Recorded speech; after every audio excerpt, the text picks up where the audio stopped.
Shalom and welcome to this edition of Revealing the Truth, where we cover the headlines, the heartlines, and biblical truth. I'm your host, the Reverend Rabbi Eric Walker, and today we're visiting with WND author Alex Newman, co-author of the book Crimes of the Educators: How Utopians Are Using Government Schools to Destroy America's Children. Alex, welcome to the program. Thank you so much for having me. Alex is an award-winning international journalist, educator, author, and consultant. In addition to serving as president of the media and information consulting firm Liberty Sentinel Media, he has written for a wide array of publications in the United States and abroad. He currently serves as foreign correspondent for the New American Magazine, a contributor to WND, and much more.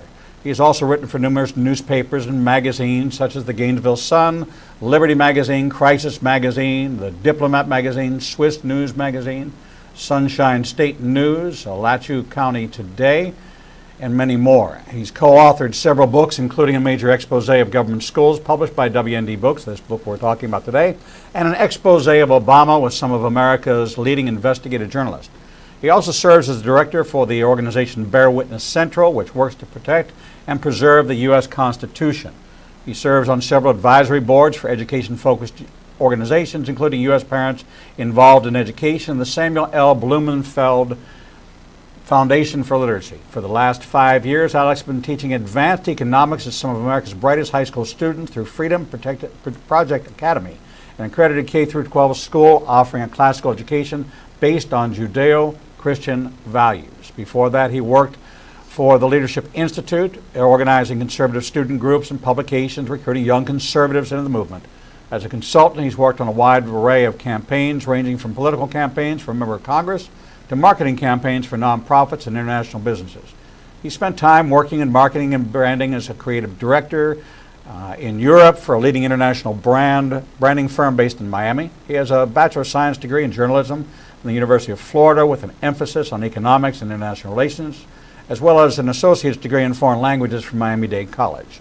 He's lived in 7 countries: the United States, Mexico, Brazil, Switzerland, France, South Africa, and Sweden, on 4 continents, and speaks multiple languages fluently and more at a varying degree of proficiency.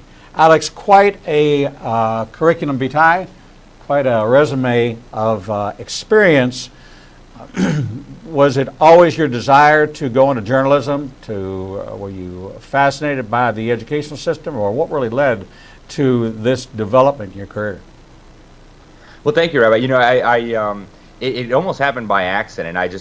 People recognized that I was decent at writing, and I was never all that great at math, so it was just kind of a natural fit. I also saw all this evil in the world that needed to be exposed, and so it just kind of happened naturally that I ended up in journalism. And then when you realize that education is the common thread that transcends all of this, you know, it's really the education system that's at the foundation of what eventually emerges as culture, politics, government, you know, and all the rest of it. Then I realized that, well, education is where we went wrong, and so if we're going to fix this, if we're going to change course, education is the place to be involved. You know, it's stunning that we forget that most of the issues of any society deal with the literacy levels and the educational levels of not the best and the brightest, not measured at the top, but measured at the mean level, the median level, and below that, to see where the weakest parts of society are in being able to contribute to society in order to be able to economically thrive in society. As we look at America, America is very skewed with the top and the bottom, and the distance between the two might be more dramatic here than anywhere else in the world.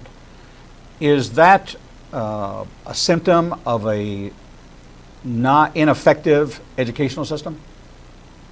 Well, you know, I think it's a symptom on the one hand and a purposeful agenda on the other. And, you know, I say this as a person who received, you know, the highest quality education you can possibly imagine. I literally went to some of the best private schools on this planet.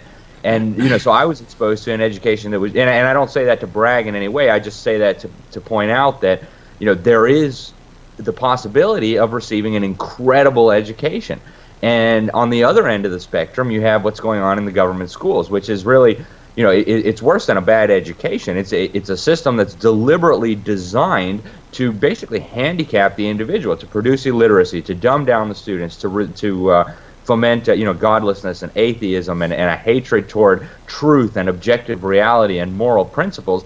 And so you have this radically different educational system depending on who you are. If you're a normal, average, everyday Joe who goes to your regular government school, you're going to get a terrible so-called education. I won't even give it the title education, because that's not really what it is. But then if you're on the other end of the spectrum, you can receive an amazing education with incredible teaching of reading all the classics, high order thinking, critical thinking skills. And so this is the stuff they want. And I realize it sounds a little bit like a left-wing perspective, this idea of these elites and then the rest of us, but it really does work that way. I mean, it is possible to obtain an amazing education in this world. We know that because there's amazing schools out there, but for the bulk of society, something like 90% of American students are in government schools, they're not going to be getting that. And so that division actually continues down the line. You have the people who received a top quality education, they end up being the politicians, the policymakers, the business leaders, the lawyers, the doctors, the engine chiefs, and then you have everybody else who ends up, making widgets and losing their jobs when the robots come along. And I would submit that this is all by design. When I take a look back at what I consider to be modern history of education, going back to the 80s. Now, I got out of college in 1972, so I really missed that. It was really public education. I studied in college and have a Bachelor of Science in Education from Penn State, but there was no Department of Education at the federal level until Ronald Reagan. There was no federal government Department of Education. This is the most redundant of all the departments across our government. We have a federal Department of Education, we have a state, city, county, and local that is just so redundant at so many levels, and the bleed at the top is so extraordinary that it's tantamount to graft in its own way, that people are siphoning off the system, and the lowest common denominator becomes the teacher, who is the lowest paid entity in the entire organization with the most responsibility, and the parents have abdicated the role of education to a teacher who is underpaid. The same way we pay our police officers for our protection, they're the lowest paid and they're on the front lines. How do we get before 1985, or maybe 1985 was the watershed moment when the federal government insinuated themselves into the education system, how do we get here? Well, that's a great question, and I could talk on this issue for weeks. There's so much amazing history that I hope people will learn, because it's just so important. But to give a very brief synopsis, it really began with Horace Mann. I mean, if you go back to the earliest public schools, the first education law that was passed in what today is the United States was in 1647 in Massachusetts. And, at the time we were still a colony. It was the Massachusetts Bay Colony. And they said, hey, our towns should have schools because kids need to know how to read, because if they don't know how to read, they won't be able to read their Bible, and then Satan will deceive them. And actually, that was the title of the Education Act. It was the Old Deluder Satan Act. They said if the kids don't know how to read, they won't be familiar with Scripture. If they're not familiar with Scripture, the devil will mislead them and we'll end up with tyranny and other horrors. So they said, well, for that purpose, we're going to establish these schools. We'll teach the kids to read, and then they'll be able to learn Scripture. Fast forward a couple hundred years, you get to the mid-1800s, and then a radically new philosophy of education infected, I would argue, the United States. A gentleman by the name of Horace Mann. He was actually opposed to Christianity. He was a Unitarian, and so he wanted to get Christ out of everything. And he had gone to Prussia. He had gone on a visit to the Prussian Empire to see what they were up to in terms of education. And what he found, he thought was really a wonderful system. It was basically mass indoctrination centers. They segregated the children by age, and they taught them constant obedience and loyalty to the state, and not much else. So Horace Mann thought that was a great system, so he tried to bring it to the United States. And actually, he became the very first ever state commissioner of education. It happened to be in the state of Massachusetts, and he implemented this system. He said, we need to bring over that. We're going to get out the sectarianism from the schools. Of course, he couldn't just come right out and say we're getting rid of the Bible. That would have sounded absolutely ludicrous to people. But he said, we got to downplay the sectarianism, and we're going to try to make these schools so that everybody can come to them. And he called them the great equalizer. So he viewed schools in a very egalitarian way. If everybody gets the same education, everybody will be at the same level. None of us will be superior or inferior. And we can speculate about his motives, but those are the things that he said publicly. His tenure in Boston actually ended up being an incredible disaster, and I hope we'll get to that later because of the method of reading, teaching reading that he introduced into the schools.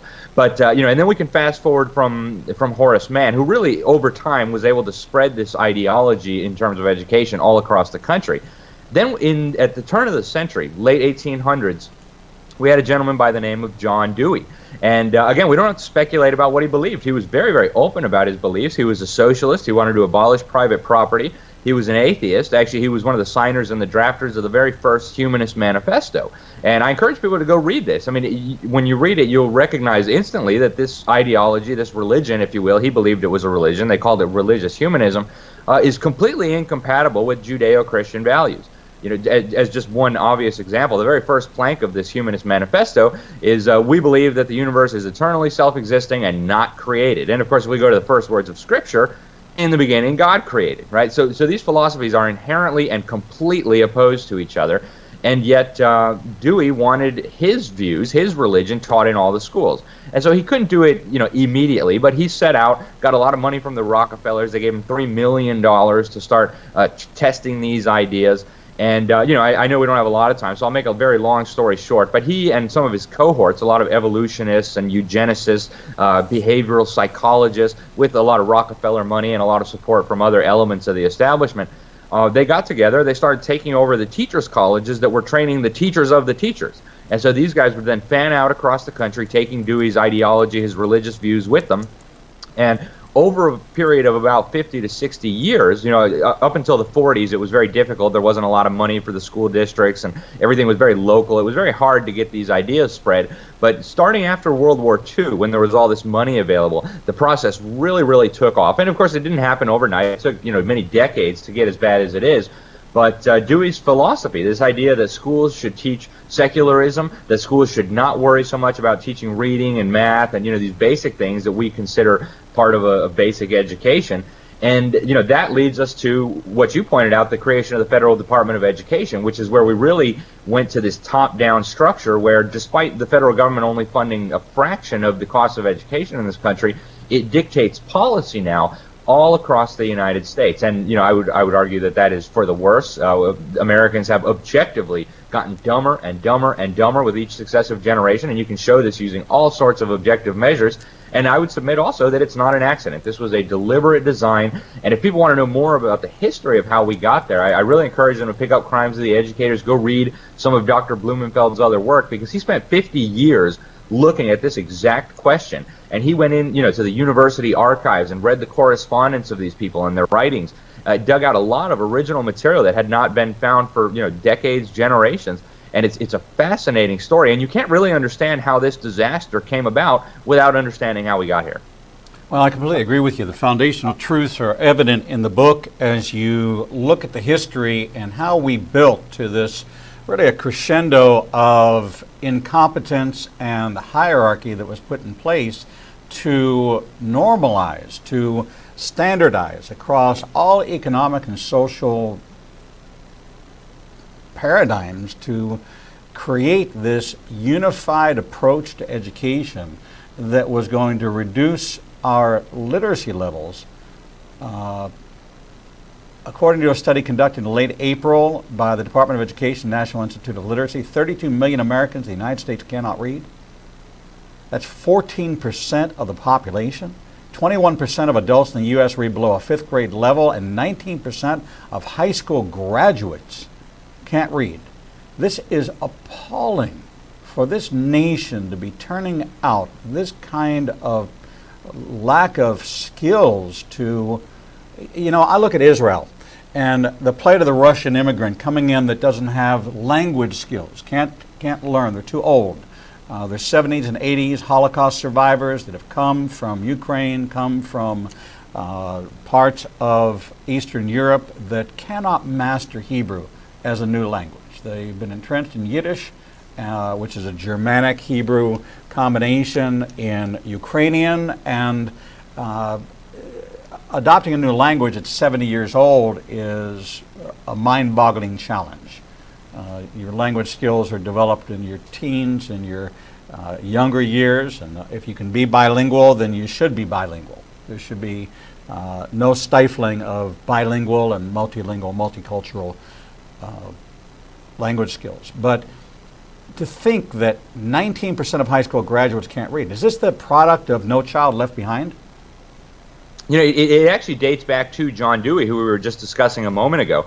And, you know, that's one of the fascinating things. When you start digging into the federal government's own data on these questions, you realize that our nation has been in crisis now for generations in terms of literacy, in terms of mathematics skills, depending on, you know, which federal study you look at. I mean, there's some that show, for example, one in 1993 that was done that we cite in the book. 55% of Americans are either illiterate, functionally illiterate, or so close to illiterate that for all practical purposes they are. They're never going to pick up a book. They're never going to read their Bible, the Constitution, any, you know, serious work of literature. So we have a monumental crisis. If you look in Washington, D.C., our nation's capital, according to the government's own data, the State Education Agency report, more than 2/3 of Washington, D.C. residents over the age of 15 are functionally illiterate. So, you know, they may be able to read maybe a stop sign or, you know, a brand name, a McDonald's logo, but you put a real book in front of them, you put a historical document, a scientific text, it will look like Chinese to them. And unfortunately, this again was by design. And actually, we could take it right back to Horace Mann. Back in the 1800s, in the early 1800s, a reverend wanted to teach deaf children how to read. And deaf children, of course, can't hear sounds. And so he figured, I'll just teach them to memorize the words, and that way they'll at least be able to read something, right? Of course, they can't memorize the thousands and thousands of words in the English language, but at least they can memorize the basic ones, and so that should be helpful to helping them to read. Now, for deaf children, that was a great idea, you know, just incredible. That it opened up the world of reading to people who otherwise would not have been able to. But we have a phonetic writing system. We have a phonetic alphabet. When we write things, what we're really doing is putting down symbols on a piece of paper, and each symbol represents a sound. So a T would sound like a T, or a K would sound like a K, right? And what this reverend did, Gallaudet did, was he basically eliminated the phonetic component of it and just had the kids memorizing entire words. Now, Horace Mann thought, well, hey, if that works on deaf children, why don't we just try it on all the rest of the children? And so he actually implemented this in the Boston schools. This is the first known historical example of this method being tried out on a mass scale. It was such an unmitigated, massive disaster that within a few years, all the schoolmasters in Boston came together and penned an essay about how absurd this was. They said, you know, it's totally ridiculous. It's not supported by logic. It doesn't work. It's producing illiteracy. It's damaging these children. We're just not going to use it anymore.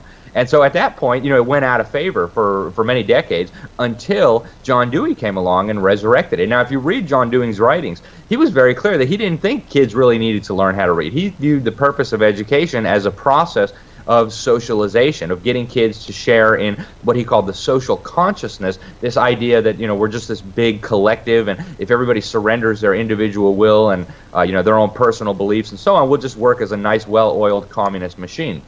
So he reintroduced this quackery. He tried it out in an experimental school that he put together, again, with Rockefeller money.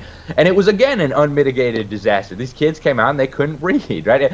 Basically, what they were doing was teaching the children to read English, which, again, has a phonetic writing system, as if it were Chinese. So they would put the word cat in front of them and say, look, see these squiggly lines? Now you need to remember that when you see the squiggly lines in this pattern, that means cat. Right, rather than saying, here's a symbol that's a C, it sounds like a K, here's a symbol that's an A, it sounds like an and here's a T, it sounds like a T. They said, look at these lines, now you got to remember that means cat. And so John Dewey tried this out, and it was an absolute disaster, and so they thought this would be perfect. So John Dewey and his cohorts, they had taken over Columbia University's Teachers College, they had taken over a number of other prominent universities, and they started putting together some reading programs based on this quackery. They put together the Dick and Jane reading program, the Macmillan reading program, and a whole bunch that I'm sure are familiar and sound similar to the ones that we've been using even in recent times. Yes. So, fast forward to today, this exact same and there's been many exposés in between back then and today. In 1950s, Rudolph Flesch published Why Johnny Can't Read. He said, this is absurd. Johnny can't read because you're teaching him to read wrong. You're teaching him to read English as if it were Chinese, and that won't work. Then Sam Blumenfeld came along in the 70s, published The New Illiterates, blew the whistle on this again. And yet, fast forward to today, Common Core makes it mandatory. I mean, you can read the standards yourself. Go Common Core's webpage, read the standards, look up kindergarten, and you'll see that they have the children memorizing so-called high-frequency sight words. So this is absolute quackery. It damages the brain. We know this damages the brain. Now we have actually neuroscience and brain scans that can show us this wires the brain wrong, and yet they continue to use it. And so I think the only obvious conclusion here is that somebody doesn't want a lot of Americans to be very literate, right? They don't want us reading our Bibles and our constitutions and our Declaration of Independence. And it's a travesty because, as you just pointed out, the numbers speak for themselves. We have an illiteracy crisis in this country, and it's totally unnecessary. Alex, what you're saying is so personal to me because I was 8 years old in 1960. I couldn't read. I was struggling with reading English because of this A, apple, B, ball. I would look at something, if I didn't see a ball, the word ball, I couldn't read it. So my parents got these long playing albums. I think they might have been 78s in 1960. And I would sit in my room with a workbook and listen to phonics. And I learned how to read phonetically. But I was also learning at the same time to read Hebrew. So my brain was so conflicted because, one, you have these symbols. Hebrew is a symbol. It's written in a different language. It's right to left, English, or left to right, and English is right to left. And so I've got Yiddish in the background, Hungarian in the background, I've got Hebrew in the background, I've got people speaking, I come from an Eastern European family, Jewish. I've got my one speaking Austrian, one speaking German, one speaking Yiddish, and my head is just, I'm so distracted with that. And I'm listening and I'm hearing sounds, and in this room there's this sound, in this room there's that sound, and I'm supposed to be learning how to read English and supposed to be looking for the words I recognize and figuring out. And I still do that. I still look at, but now I read a book, and the way I read the book is, it takes me about 7 to 10 minutes to read an entire book based on this system that I've developed over the years to be able to consume a tremendous amount of literature in a very short period of time. This is why I do 3 author interviews a day, 5 days a week, and I look at every single book. So in order to do that, but this is all a function of phonetics, of phonics, of looking and learning language phonetically, which is exactly how I learned to read Hebrew. Now, what it didn't do was it didn't develop language skills. So you could read vocabulary, but how you inserted that into your spoken vocabulary, because I was learning read biblical Hebrew. Well, that's not spoken Hebrew.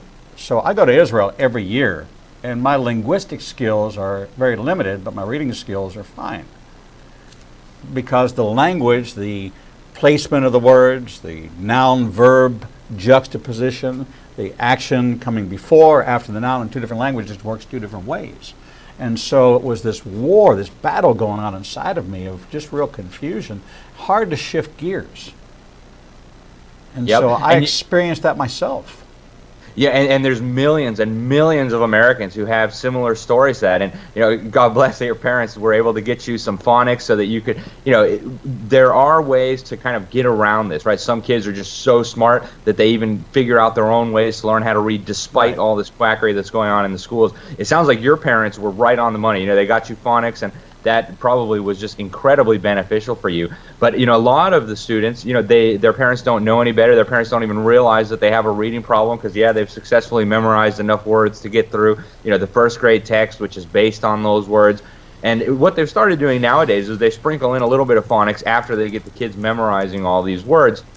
And so some, especially bright kids, are able to, their brain can switch gears and say, oh, so the whole memorizing thing, that was just dumb. I should forget about that, and I should switch to this phonics thing. But unfortunately, what's happening under Common Core, and this is happening in schools, again, across America, right this instant, they get the kids memorizing the words, and that builds a reflex in the brain. So the brain sees a word, and it wants to approach the word as if it were a whole symbol in and of itself, rather than a series of symbols. And again, this produces lifelong disability. Sometimes they call it dyslexia, sometimes they call it, learning disability. Then we got to give the kid drugs, and then we got to put them on Adderall, and we got to say that they have attention deficit disorder, and then they start rebelling because they hate school, and it just leads to this cascading series of problems.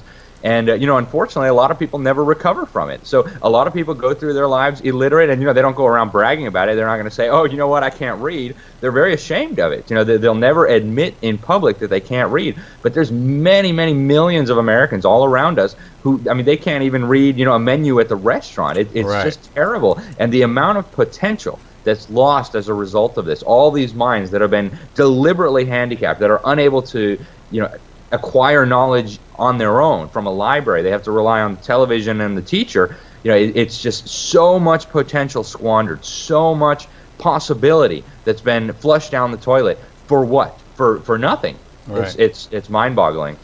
We've been talking with Alex Newman, co-author of the book with Samuel Blumenfeld from WND Books and WND, Crimes of the Educators, How Utopians Are Using Government Schools to Destroy America's Children. We're going to take a short break, and when we come back, we're going to dig further into this issue of crimes of the educators. We'll be right back. Shalom. I'm the Reverend Rabbi Eric Walker, Executive Director of Igniting a Nation and host of the daily TV program Revealing the Truth, seen live every Monday through Friday from 9 a.m. to 1 p.m. Central Standard Time at www.ianbn.com, and then replayed throughout the day and night via our website. All of our segments can be seen on the Igniting a Nation YouTube channel. Since our launch in January of this year, we've expanded our global reach to over 54 countries with a social media following of over 125,000. Our commitment is to bring you the most in-depth interviews with authors, subject matter experts, and thought leaders from around the world. We have interviewed guests from Israel, Brazil, England, India, and all across North America. All of our authors are featured on the Books and Media page on our website, www.ianbn.com. There you can find a direct link to the book you want to order, and we receive a small commission directly from Amazon. There is no cost to you for this service. In addition to our daily teachings and interviews, we make available to you the archive of all of the interviews on our YouTube, Facebook, Twitter, and Instagram channels. Our live program is available from our homepage, and there is never a charge to you for any of this access. We made the decision long ago that we would remain a commercial-free resource that would not be influenced by any pressure from any outside company.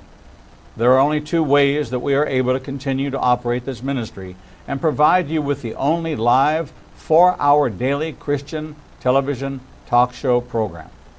The first is through your support and tax-deductible contributions to Igniting a Nation.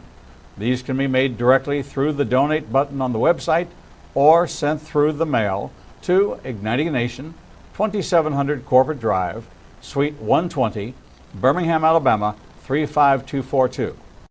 The other way we support the program is by offering you a unique opportunity to have access to over 10 years worth of teachings on a subscription basis. The teaching archives contains all of my prior sermons, Torah studies, prophecy in the news videos, and much more for the low subscription price of $5 per month. This subscription grants you unlimited access to over 800 hours of content not available elsewhere, and is updated weekly with the most current prophecy classes.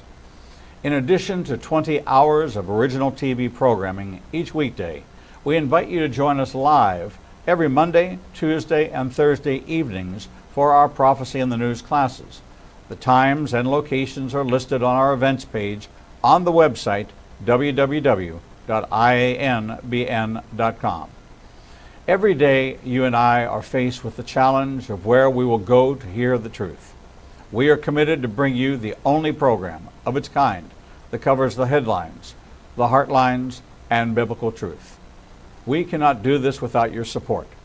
Since we launched on January 5th, 2017, we have aired over 300 individual teachings, interviews, and commentaries not available anywhere else. We are now working side by side with almost every major Christian publishing house to bring you the most in-depth feature interviews possible. Our one-hour features address every subject that affects the believer's life. We are hearing of salvations from the Middle East, Africa, and all across the United States. Lives are being changed every day, and we have only just begun. Our mission is to become your trusted resource and grant you access to the people, tools, and information you need to grow in your relationship with the Lord. You can help us by liking us on social media and through your financial support. We know you have many choices in who you support, but we are prayerfully asking you to consider helping us keep revealing the truth, true to our calling, to cover the headlines, the heartlines, and biblical truth like no other program available. Donate today and help us bring the message to the four corners of the earth. Visit www.ianbn.com and donate, buy a book, or subscribe to our teaching archives. Without you, we do not exist.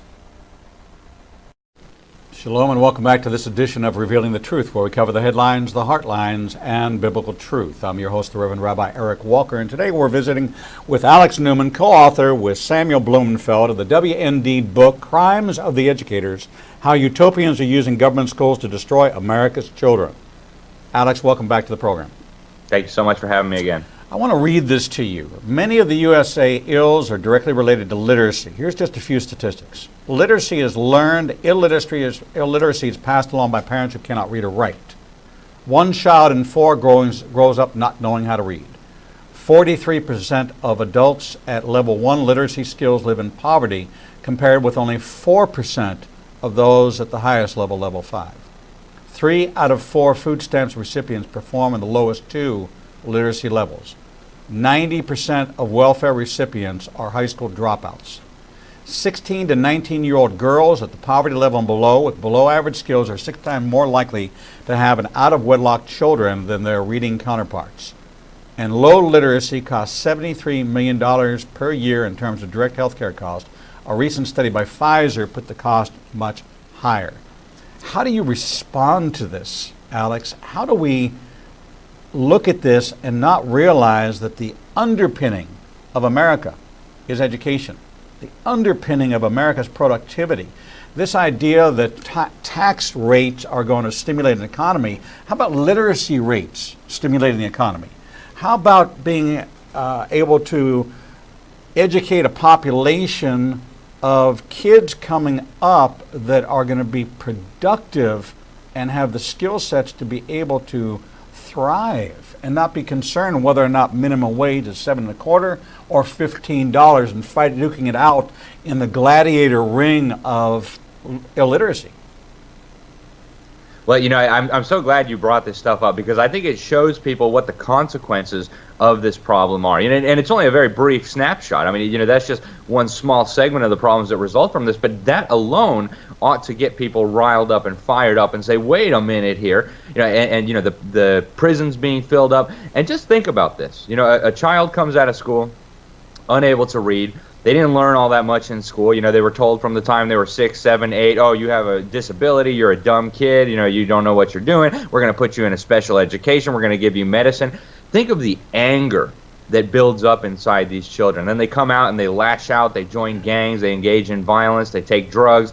And then think of the wasted potential, and think of the confines that this poor child finds themselves in. You know, if you're the victim of a bad education, that's one thing. If you're the victim of a bad education and you've been denied literacy, so you can't even fix the problem, you are then stuck in this situation forever. Because if you can't access books, if you can't access information, if you can't access the accumulated wisdom of mankind, not to mention the Word of God, which, you know, as we all know, is the foundation of wisdom. The fear of the Lord is the foundation of wisdom. If you build your wisdom on something else, YouTube videos, television, what you learned in your government school, it's of course going to be corrupt.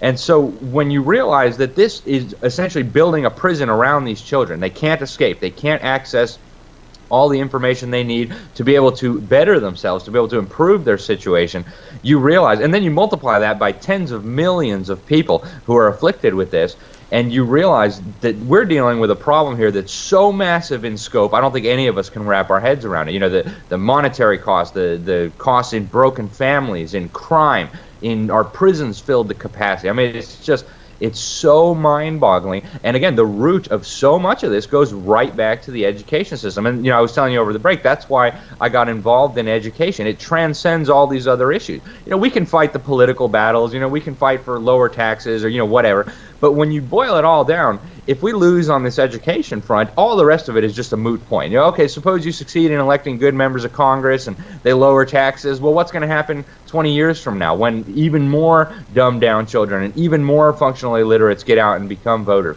I mean, this is a losing battle unless we address this educational crisis, and that starts with teaching literacy and restoring proper values into education and getting out the, you know, secular religious humanism that has been propagated as a central tenet of the faith of this establishment that runs the education system, and ultimately the kids that come out of it.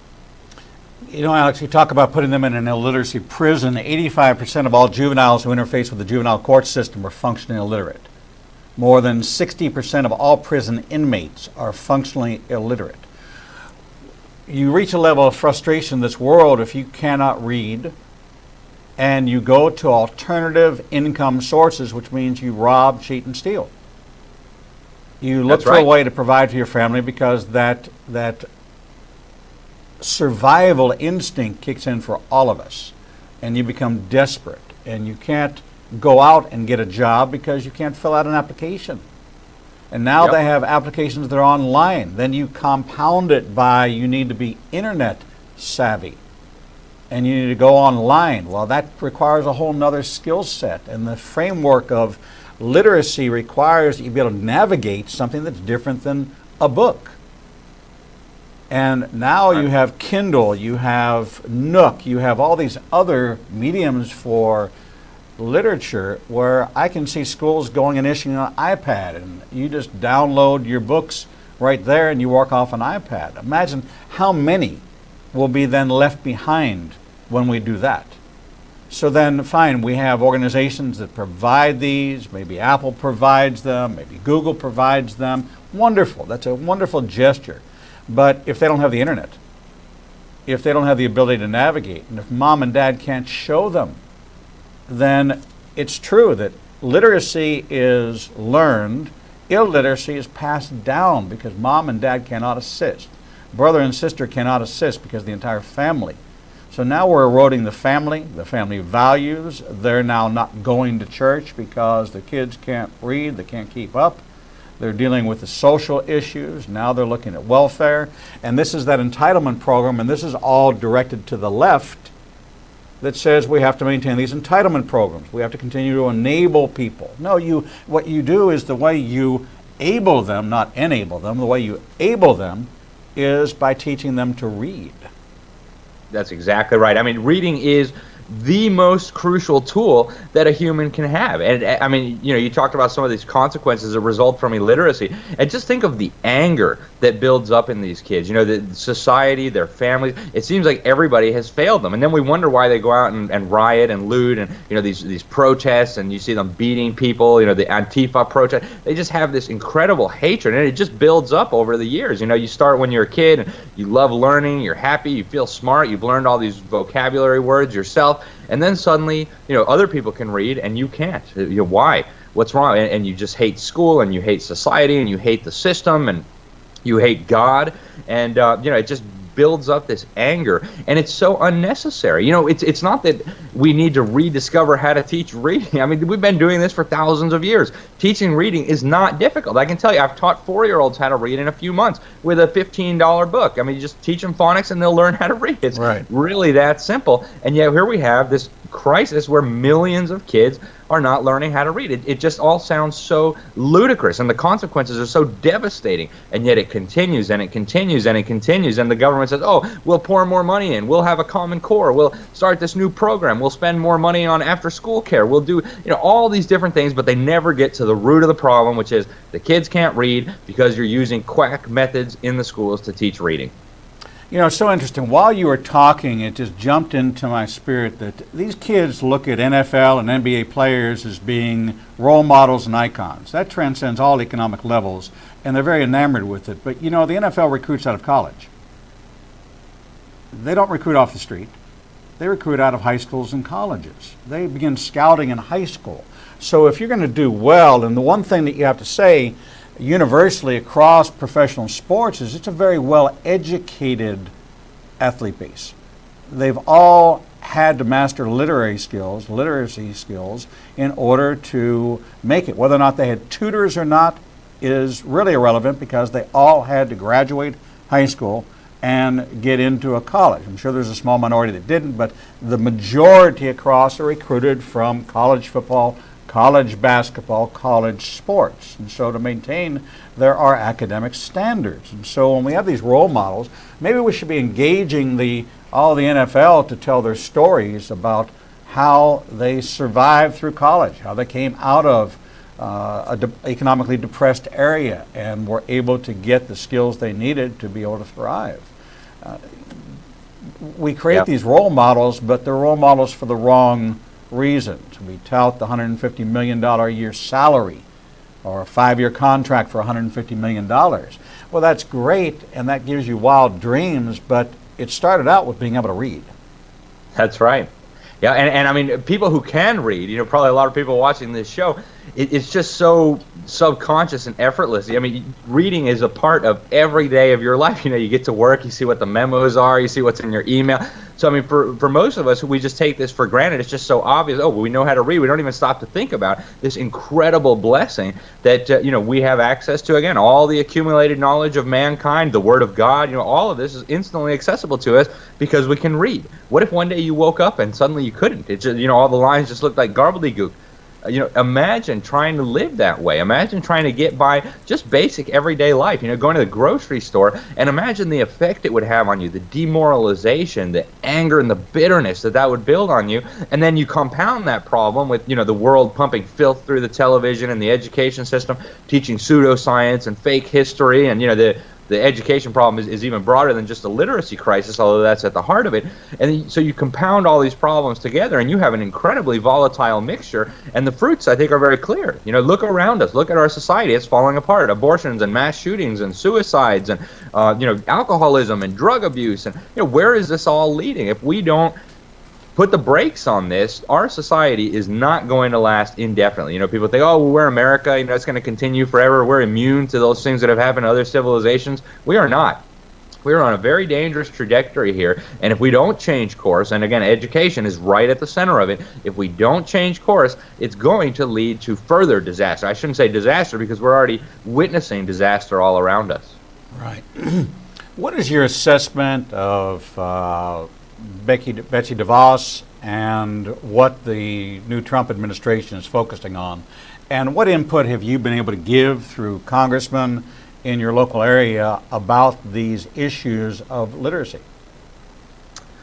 I think Betsy DeVos has been, I would say, kind of a mixed bag. On some issues, she's been, right on the money. And Trump has also, when he was running for office, it was just music to my ears. We're going to abolish the Department of Education. I mean, that would just be such a huge step in ending this problem. Because right now we have this centralized, top-down educational system that bans the Bible, that bans mentions of God, that actually demands quack methods be taught for literacy. Again, if we go back to Common Core, you can look right in kindergarten. They have them memorizing these sight words. So you have this centralized structure that's rotten at the top. And so when Trump was talking about abolishing the Department of Education, I was just applauding in my seat, watching the news. It was just wonderful.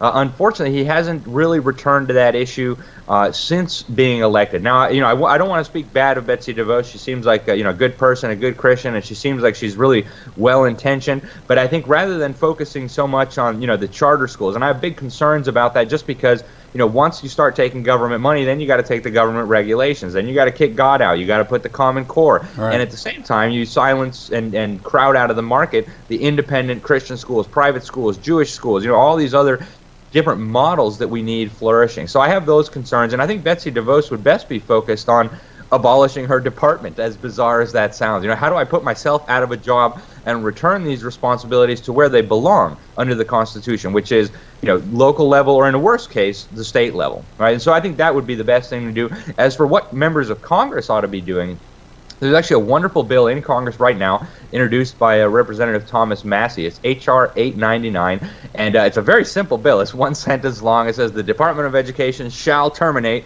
on, and it gives a date in 2018. So I think that would be an excellent start. Now that, of course, is not going to solve the problem. You know that just as well as I do. It's not even going to solve the illiteracy problem, but it'll be taking a big step in the right direction, because we no longer will have this top-down, centralized, one-size-fits-all, horrendous model called Common Core that literally demands that kindergartners, even before they get into elementary school, start memorizing words, start damaging their brains, start building this reflex of looking at words as whole symbols. So that would be a great start, and at least it'll be a step in the right direction. We'll have a long way to go from there to fix this problem, but until we take a step in the right direction, we're not any closer to fixing this. Right. I have a copy of the Constitution of the United States of America always by my side, along with the Bible. Two things that I keep with me at all times. And as I look in the Constitution, I don't find anywhere that establishes a federal Department of Education. Do you?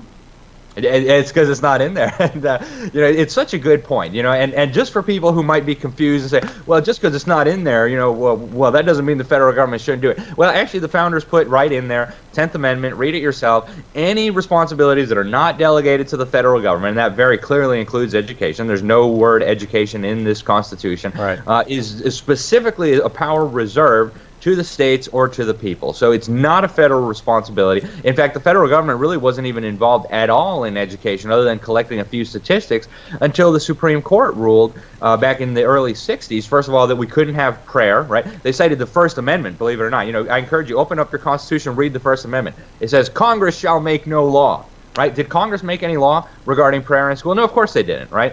Read the section on the Supreme Court. What are the responsibilities of the Supreme Court? Not regulating local schools, right? So that was the first big foray by the federal government into schools. It was an absolute disaster. And then it was all downhill from there. A few years later, they passed the ESEA Act, which provided, just a little bit of funding. It was the camel's nose under the tent. They still didn't have a full bureaucracy, right? The Department of Education didn't exist yet. But that little bit of funding, and they started hijacking policy decisions, and little by little, that grew until Jimmy Carter promised the big teachers' unions, which were completely dominated by subversives and communists and socialists and humanists and atheists, rather than, Christians, conservatives, patriots, etc. And, that snowballed to the point where now we have literally a set of national standards that dictate what is taught in virtually every government school in this country. And so we need to go back to the early 60s, where we first made the mistake of letting the federal government even get its nose under the tent and just kick the camel out completely. When I take a look at some of the decisions the Supreme Court has made regarding the issues regarding education, has anybody ever contested, filed a lawsuit against the federal government for even establishing or having a Department of Education and challenging the constitutionality of having a Department of Education? There have been a lot of lawsuits on these issues, and some of them have been successful, and they tend to get quashed further up in the courts and at the appellate level or even the Supreme Court level. But, there was even a federal judge who ruled that, hey, this religion of humanism that you're teaching in the schools, this is a religion.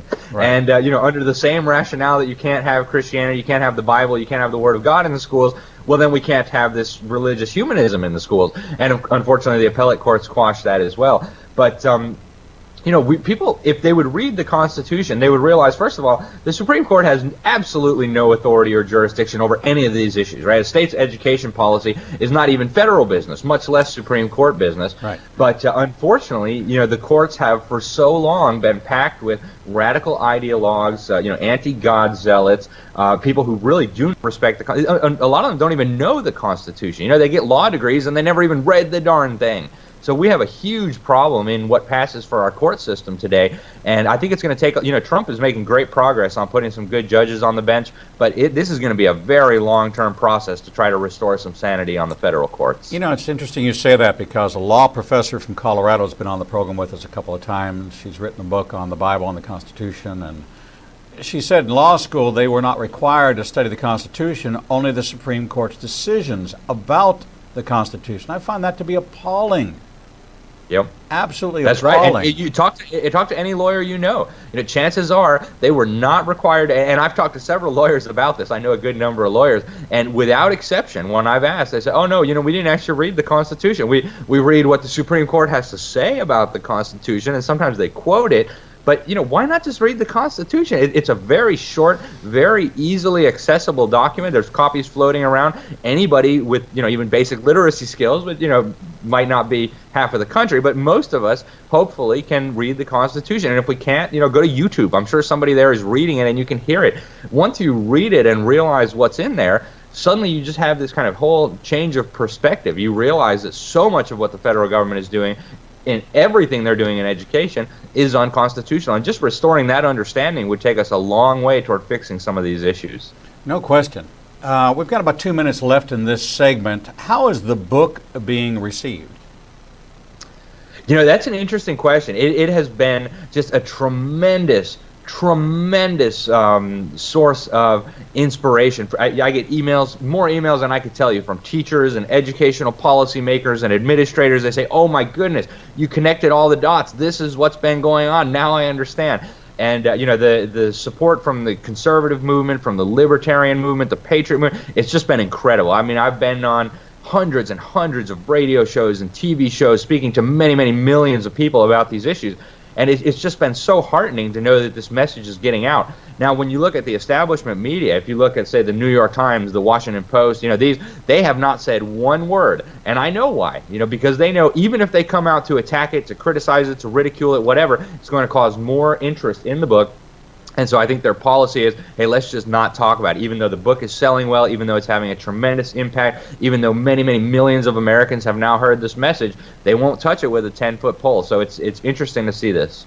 It really is. 1 minute left. Give me your next steps in the campaign and crusade for reformation of education in America. Actually, we have one more very, very big and significant project involving a book on education. And what we're going to be doing, to give a sneak preview, is saying to parents, especially Christian parents, parents who love freedom, who love America, at this point, you no longer have an option. You must get your kids out of the government schools, or we're going to lose our country, we're going to lose our freedom, we're going to lose our churches, and we're going to lose, worst of all, our children. And so this is just urgent. You need to understand.